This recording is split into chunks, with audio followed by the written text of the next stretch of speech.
The deadlift is a free weight resistance training exercise in which a loaded barbell is raised from the floor to the lifter's hip level. This is achieved through the extension of the hip and knee regions. This movement occurs within the sagittal plane and moves about the bilateral axis.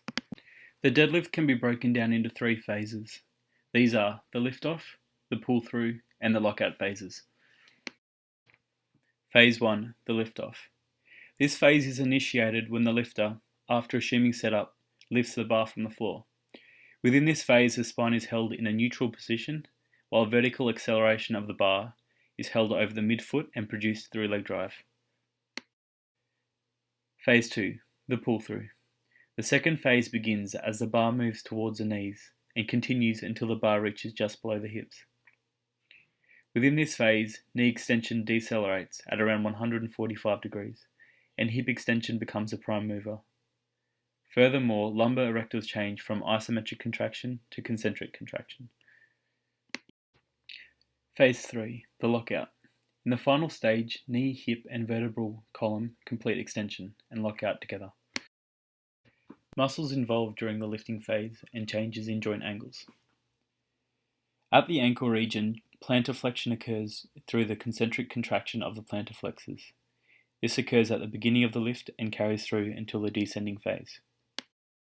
At the wrist and hand regions, isometric flexion occurs through the recruitment of the palmaris longus muscle and the flexor groups. Furthermore, at the elbow, the joint stays fully extended throughout the movement with an angle of 180 degrees extension. At the trunk region, isometric extension occurs within the erector spinae muscle group and the quadratus lumborum. This contraction during the lift aids with the maintenance of trunk extension, which not only minimizes injury risk but also aids in the creation of a greater torque formation. At the hip region, extension occurs as a result of concentric contraction of the gluteus maximus and the hamstrings. This predominantly occurs within the second phase of the lift, the pull-through, as the knees have significantly extended by that stage, allowing a greater force production/contraction of the hamstrings. The hip begins at around 100 to 125 degrees flexion, and upon the concentric contraction, finishes at 180 degrees extension, that is, fully extended.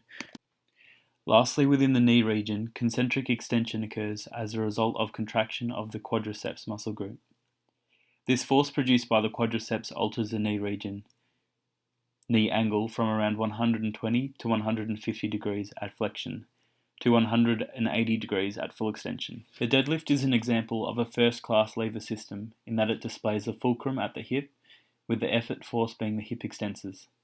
This group consisting of the glute max, the adductor magnus, hamstring portion, the biceps femoris, the semimembranous, and the semitendinous.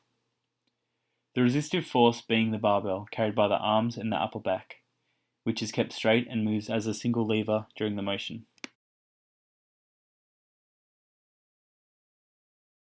Rounding of the lower back.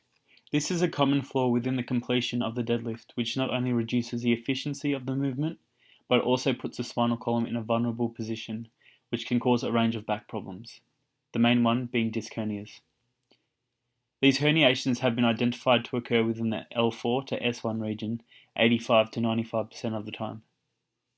Furthermore, studies report immense disc compression when deadlifting, with national level L4 to L5 disc compression among elite powerlifters being reported around 14,350 to 17,192 newtons. Common solutions include keeping the shoulders back, in other words pinching the shoulder blades together, keeping the head in a neutral position with the spine, that is looking slightly ahead, engaging glutes and abdominal muscles. Bar path. The biomechanical factor which determines the efficiency of a deadlift is its path of travel. For the most efficient lift, the bar needs to be lifted over the body's center of gravity in the most vertical path possible. Furthermore, a lift that deviates from this vertical path due to incorrect setup is sure to return to the path due to forces of gravity. Hence, beginning in the correct position for a vertical path will produce the greatest level of efficiency.